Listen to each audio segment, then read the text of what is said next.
Bonjour à tous, je suis Gilles Mansillon, je viens à vous aujourd'hui très brièvement, je vais faire une deuxième petite vidéo, je ne sais pas, je la passerai peut-être demain. Je voulais parler un petit peu d'astrologie. Nous passons le solstice d'hiver, c'est un moment très important, un alignement de notre soleil avec le soleil galactique, le soleil central de notre univers, donc il y a de nouveaux codes qui sont en train d'être enregistrés. Pour moi l'astrologie c'est quelque chose d'essentiel, c'est une science essentielle. D'abord, bon, il faut que l'astronomie existe pour arriver à localiser, à identifier ces corps célestes. D'abord, c'est l'astronomie, puis après, l'astrologie rajoute une intelligence aux planètes, une vibration énergétique qui leur permet d'avoir une implication sur notre conscience. En réalité, tout ça, bon, c'est évident que quand on n'y croit pas, ça nous affecte quand même, mais quand on y croit, on peut quand même arriver à commencer à travailler avec les planètes. Personnellement, ça fait très longtemps que je peins des tableaux avec les planètes, avec principalement les 10-15 principales planètes de notre système solaire. Je m'intéresse beaucoup à l'astrologie, chacun doit avoir sa vision de l'astrologie, c'est pas quelque chose d'absolu, hein. Chacun a son... Personnellement, pour moi, les planètes sont des personnes multidimensionnelles, des êtres éternels qui ont des conversations, qui vivent leur vie dans notre système solaire. Et donc... j'ai aussi personnellement beaucoup plus plus intéressant l'astrologie traditionnelle que l'astrologie sidérale, parce que moi quand je regarde l'astrologie sidérale, ça me permet de comprendre le passé. C'est toujours dès que je le regarde, ça y est, c'est déjà le passé, c'est la semaine dernière, alors que l'astrologie traditionnelle, je le vois la semaine future. Enfin, c'est généralement assez court, mais et dans le présent, c'est les planètes qui, peu importe ce qui se passe dans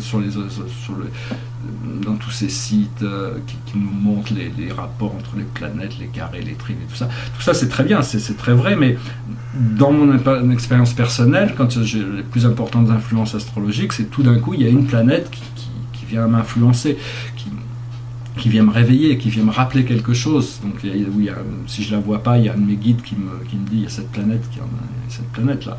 Et donc c'est quelque chose qui est complètement... Enfin, il y a toutes sortes de possibilités. Pour moi, les planètes sont des êtres interdimensionnels qui sont là pour nous rendre nos pouvoirs de créateurs, pour nous donner nos pouvoirs. Et une fois qu'on sera intégré avec ça, on pourra découvrir tout ce qui se passe dans le système solaire. Il y a 33 dimensions de réalité dans ce système solaire, donc il y a toutes sortes de choses, toutes sortes d'énergie. J'en avais parlé un jour avec mon maître guide, qui lui vient de Chiron. Il me disait que eux, là-bas, ils voyaient toutes ces planètes comme des êtres vivants, des personas, enfin, ils en voyaient beaucoup, beaucoup, beaucoup plus que nous, quoi. Parce que c'est quelque chose il y a des centaines de milliers de planètes dans notre système solaire, même les petites planètes ont beaucoup d'influence, et il y en a qui ont plus d'influence que d'autres. Là, je viens de travailler sur 3 tableaux, je vais partager ça avec vous, sur l'astrologie. Bon, celui-là est fini depuis 2014, c'est un tableau sur le système solaire où il y a les 100 planètes principales de notre système solaire. Alors bon, ici, il y a les noms et les symboles toutes ces planètes. Il y en a certaines que je connais assez bien. Bon, il y a les 4 grosses, hein, ici Jupiter, là j'ai marqué que quelques lunes. Là, il y a Pluton qui est là, je l'ai mis dans le coin parce que c'est la plus éloignée. Il y a Neptune qui est là, ici.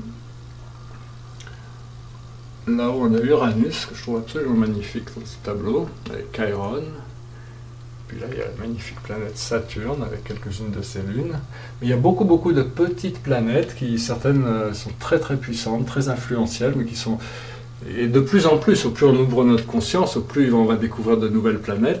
Ça, c'est ce qui m'a pris le plus de mal à résoudre. C'est les planètes extérieures, Admetos, Ixion, Euphrosyne, Interamnia, avec Chronos au-dessus. La planète Amour, Orpheus, Eros, tout ça c'est des planètes très très importantes, Taureau, Apollo, Atlantis, tout ça c'est des planètes très importantes. Puis voilà, alors le deuxième tableau, je vais vous montrer celui-là, ça c'est le deuxième tableau de la même série, je sais pas, pas de lumière. Bon, le soleil est représenté comme un yin et un yang au centre, hein, c'est le principal acteur. Après ça, bon, les grands acteurs sont Jupiter ici, Saturne là avec Chiron, là où il y a Neptune et Uranus, Et à l'intérieur, il y a toutes ces planètes, c'est une sorte un rendez-vous, ils se sont donné rendez-vous sur ce tableau, donc ça leur permet de communiquer. Puis moi, ça me permet aussi de refléter de me refléter certaines énergies. À certains moments, il y a il va y avoir une planète qui saute dans ma tête et qui m'informe de quelque chose. Elle est très importante, comme Juno, Cérès. Très très important. Juno, c'est les relations intimes à long terme, et Cérès, c'est la communauté, c'est beaucoup de choses. Déméter aussi là-haut. Au début, je posais un petit peu la question de voir pourquoi Déméter était au-dessus du Soleil, mais bon, ça se passe assez bien, là, je me suis bien intégré. Il y a Panacea aussi qui est derrière le Soleil. Et il y a un troisième tableau de cette série sur lequel je travaille, c'est celui-là.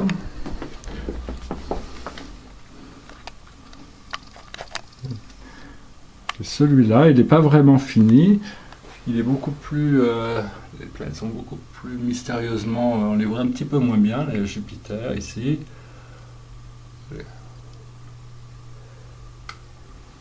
Voilà. Puis ça, c'est un tableau de cosmologie un peu plus grand, sur lequel je travaille. Bon, je vais profiter. Ça, c'est en train de se... C'est un procédé. Hein.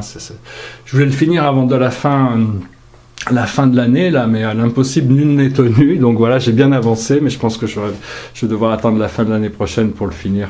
Voilà, je vous remercie de tous vos commentaires, de vos inscriptions, de vos partages. J'espère que cette vidéo aura été intéressante pour vous.